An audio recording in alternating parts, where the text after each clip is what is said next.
हो जाए और तुलसी जी अंतर ध्यान।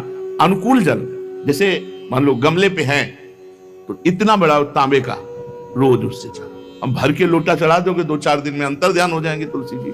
बहुत विवेक से जरूरत है, मतलब भारी पुण्य होगा। अब इतना बड़ा लोटा रोज जल चढ़ाओगे तो 2-4 दिन में पीली होके अंतर ध्यान हो जाएंगे। बस इतना जल, अनुकूल जल चाहिए। एक तांबे का छोटा सा लिया, ऐसे रोज डालो, उसमें कोई फर्क नहीं। और गमला उठाकर धूप में विराजमान करो। सेवा का मतलब क्या है? जो तुलसी जी को जल अर्पित करके तुलसी जी की सेवा करता है, हरि चिंतन करता, कभी कोई पाप उसका स्पर्श नहीं कर सकता। 100 भार सोना, 400 भार चांदी का जो दान करने का फल होता है, वो एक तुलसी दल उतार, जो अपने द्वारा लगाई हुई तुलसी दल, वो हरि के चरणों में अर्पित करो। ये 100 भार सोना और चांदी बराबरी नहीं हो सकती। कितना महत्व है। जो रोज तुलसी दल चयन कर, द्वादशी को ना चयन करे। द्वादशी को मतलब बहुत बड़ा अपराध लगता है तुलसी दल का, इस मतलब तुलसी के वृक्ष का भी स्पर्श न करे। प्रणाम नमस्कार दूर से, एक भी दल नहीं टूटना चाहिए। द्वादशी को ऐसा हमने महापुरुषों से सुना है कि मंजरी और पत्र उतारना ये ठीक नहीं, बिल्कुल नहीं ठीक है। ब्रह्म हत्या का फल लगता है, अगर जो पाप लगता है अगर कोई द्वादशी को तुलसी चयन, बहुत सावधानी से। जिसके घर में तुलसी का बगीचा होता है, कई पौधे होते हैं, उसको कहीं तीर्थ जाने की जरूरत नहीं, उसका घर तीर्थ है जिसके घर में तुलसी के पौधे हैं। और यमराज कभी उस घर में किसी भी मरने वाले को लेने नहीं आएंगे। जिसके घर में तुलसी, लगा लो भैया तुलसी लगा लो घर में, काहे कोई यमराज को आने दोगे? सबके घर में तुलसी। कितना सुंदर पहले था। घर में आंगन होते थे, आंगन में एक बहुत बड़ा, और फिर उसमें तुलसी जी, और फिर उसमें 2-4 नर्मदेश्वर और शालिग्राम ऐसे, और फिर घर का हर व्यक्ति जल चढ़ाना, प्रणाम करना, नमस्कार करना, 4 पर। कितनी पवित्र पद्धतियां हमारी थी। जब रसोई बने पहली गाय के लिए, फिर कुछ पक्षियों के लिए, फिर कोई संत महात्मा, कोई भिक्षु, ऐसा कितना पवित्र व्यवहार। यहाँ जैसे हमने देखा है, ये रसोई बन रही ना तो धुआं नहीं खत्म होने पाता, वो ही सब अपवित्र किए हुए हैं, राक्षसी बुद्धि आती चली जा रही। तुलसी जी ये भागवती को वस्तु, हमें लगता है बालकनी तो होती है, बढ़िया बालकनी में एक ऐसा उठाने धरने वाला स्टैंड लोहे का रखो कि तुलसी जी को विराजमान कर दो। जिसके घर में तुलसी जी विराजमान होती है उसके घर में यमराज कभी नहीं जाते। जो तुलसी जी का सेवन करता है उसकी सारी कामनाएं तुलसी जी पूर्ण कर देती है। तुलसी जी को लगाना, तुलसी जी का पालन करना, तुलसी जी को सिंचन करना, तुलसी जी का दर्शन करना, तुलसी जी का स्पर्श करना, मनुष्य के द्वारा जो मन, वाणी और शरीर से पाप हो गए सबको तुलसी महारानी क्षमा कर देती है, दग्ध कर देती है। पुष्कर आदि तीर्थ, गंगा आदि परम पावन नदियां, ये सब जो स्नान आदि अवगाहन आदि करने का फल देते हैं, वो केवल तुलसी जी घर में विराजमान है उसको फल मिल जाएगा। कितने बढ़िया। जो तुलसी जी की नवीन मंजरी प्रभु के चरणों में अर्पित करके प्रणाम करता है, वो चाहे कितना भी अपराध किए हो, वो कभी यमपुरी को नहीं देखेगा, कभी यमराज के पास नहीं जाएगा। जो मनुष्य तुलसी काष्ठ का घिसा हुआ चंदन लगाता है, उसके सारे संचित भस्म हो जाते हैं, और क्रियमाण जो वर्तमान, वो कभी उसको बांध नहीं सकते। तुलसी जी का काष्ठ का घिसा हुआ चंदन। जिसके घर में तुलसी की छाया होती है वहां पितरों को अपने आप कल्याण प्राप्त हो जाता है। जो श्राद्ध करने से लाभ मिलता है पितरों को, घर में तुलसी लगा के जो तुलसी की छाया और बड़ा वृक्ष, पितरों को तृप्ति मिलती है। चतुर्भुज ब्रह्मा जी सारंग धनवा श्री हरि के महामहिम स्वरूप की अनुभूति करने के लिए भी कहा है कि तुलसी जी का महान महात्म्य है। अगर तुलसी जी का सेवन करे तो भगवान श्री हरि की महिमा को जान जाएगा। स्त्री हो या पुरुष, पुरुष नपुंसक नारीवा जीव चराचर कोय, सर्व भाव भज कपट तज मोहि परम प्रिय सोय। शरीर वर्दी है, हमारी पोशाक है, हम सब एक हैं, आत्मस्वरूप है, कुछ अलग नहीं है। शरीर केवल पांच भौतिक है तो सबका पांच भौतिक है, उसमें चिन्ह है स्त्री पुरुष के, बस। इसके लिए भगवान की आराधना निषेध थोड़ी है। जो स्त्री या पुरुष श्री तुलसी जी के काष्ठ के मन के बना के, जैसे छोटी कंठी या बड़ी माला धारण करता है, श्री कृष्ण उसके बस में हो जाते हैं। यह है तुलसी जी की महिमा। परम सुहाग श्री कृष्ण मिल जाते हैं और कौन सी भी हमें उपलब्धि चाहिए। हे गोप नंदिनी, तुलसी जी का सेवन करने से श्री कृष्ण वश में हो जाते हैं। जो तुलसी की माला से नाम जप करता है, काउंटर वाली बात तो स्मृति के लिए भाई है, हम निषेध नहीं करते, नहीं बहुतों के भजन बंद हो जाएंगे, पर हम इतनी महिमा जरूर बता देते हैं कि तुलसी माला से जो नाम जप किया जाता है उससे आध्यात्मिक सिद्धि बहुत जल्दी होती है।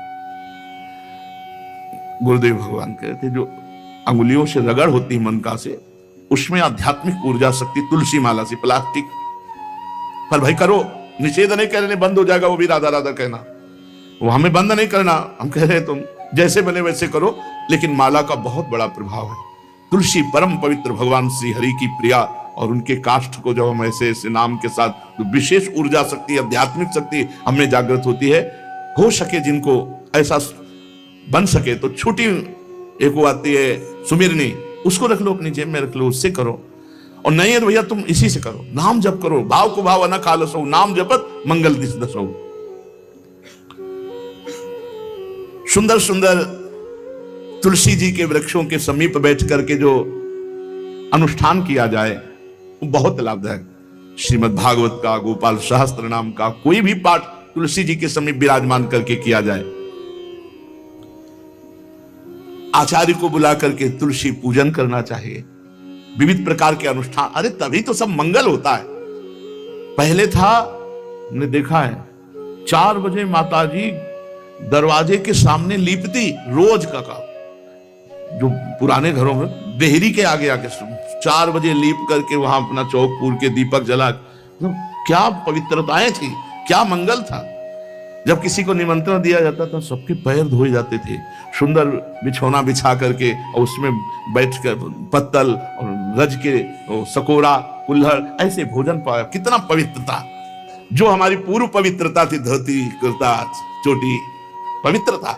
मान लो अगर बाहर जा रहे तो पैजामा कुर्ता, ऐसे बहुत पवित्र पोशाकें थी, पवित्र आचरण थे, पवित्र खान पान था। घर में जाओ तो एक पवित्रता, एक किसी भी घर में ऐसा नहीं था कि देव मूर्ति न विराजमान हो, किसी भी घर में ऐसा नहीं था तुलसी जी विराजमान न हो, 1-2 गाय जरूर होती थी, पवित्रता।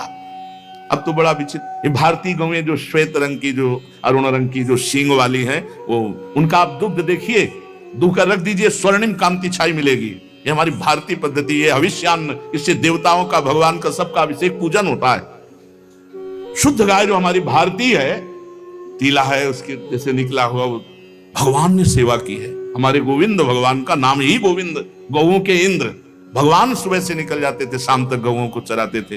बड़ा असत्य और सत्य का विवेक होने पर साधक को संसार की तरफ से वैराग्य होने लगता है और उसका भजन पुष्ट होने लगता है। और जहां भजन पुष्ट हुआ तो नित्य निरंतर अपने चित्त में भगवान वासुदेव को देखने लगता। चित्त के अधिष्ठात्र देवता भगवान श्री कृष्ण है, वासुदेव। जब चित्त शुद्ध हो जाता है, उसकी पहचान है, न कोई अपना लगता है, न कोई पराया लगता है, सब भगवत स्वरूप लगते हैं। अपना पराये का भेद मिट जाता है। जब चित्त शुद्ध होता है तो किसी भी पदार्थ के भोगने की इच्छा उसमें नहीं रह जाती।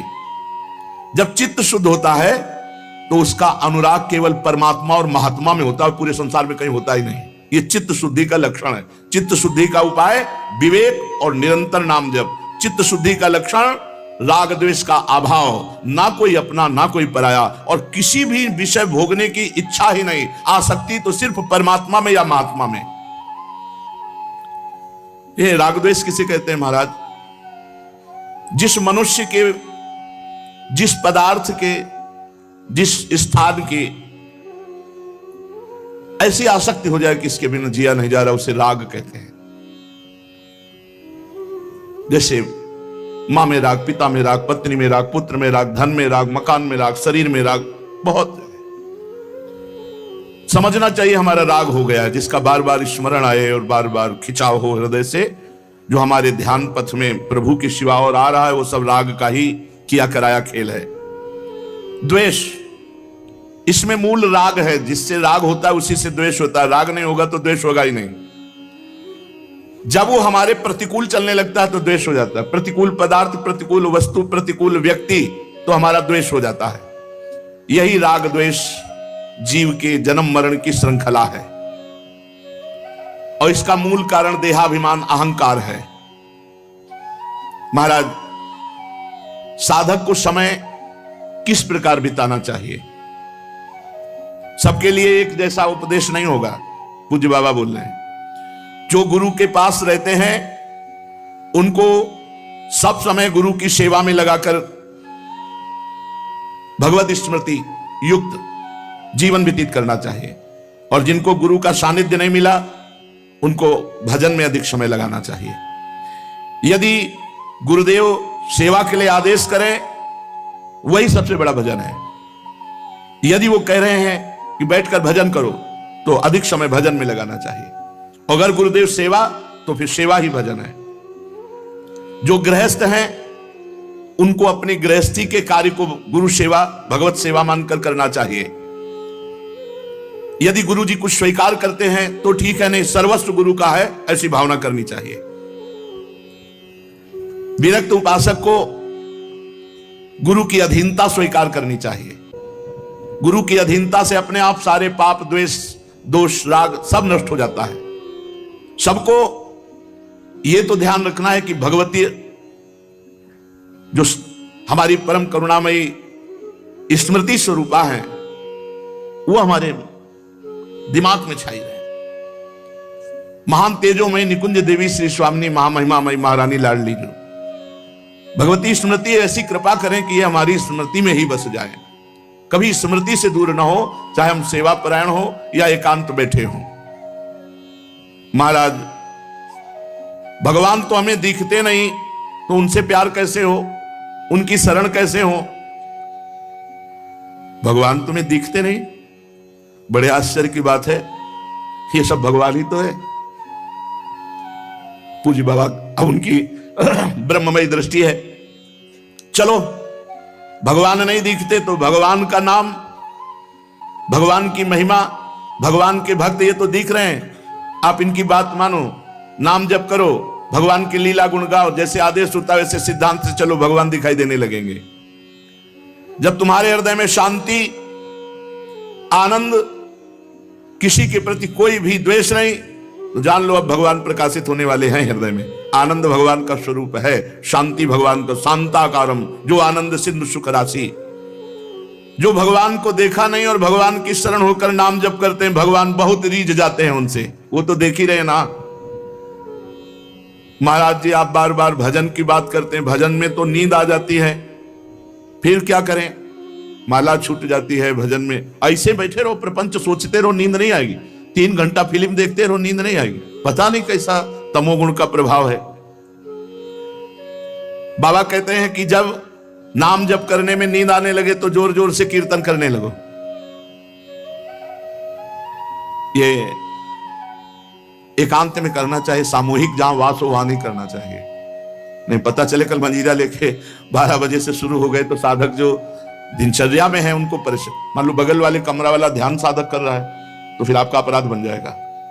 यदि आप मंजीरा लेके कीर्तन कर रहे हैं और उसके ध्यान में विक्षेप हो रहा तो अपराध बन जाएगा। इसलिए जो भी साधना करो वो ऐसी करो कि दूसरे साधकों को विक्षेप ना पड़े, अपने कमरे के बाहर आवाज ना जाए।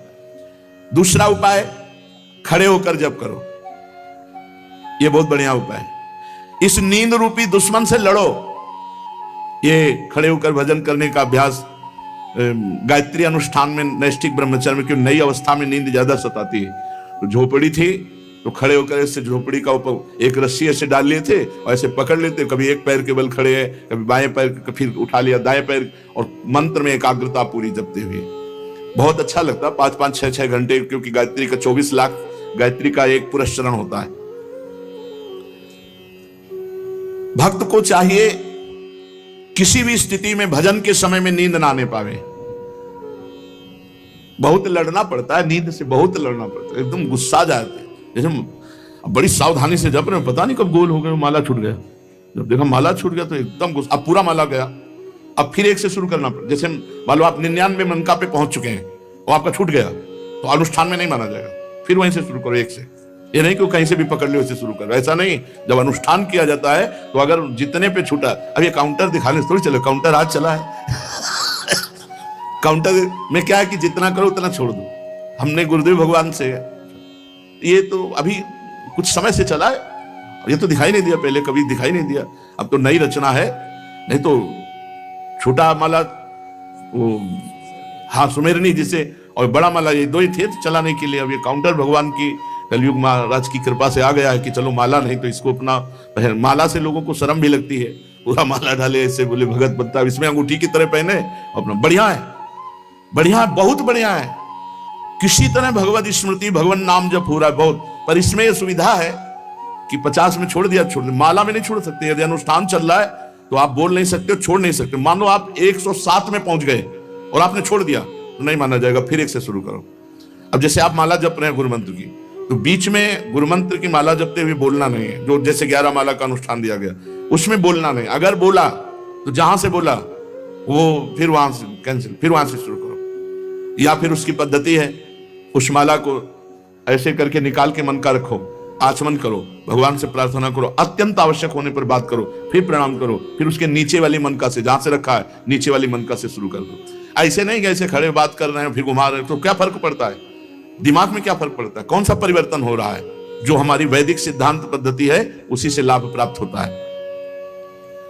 महाराज,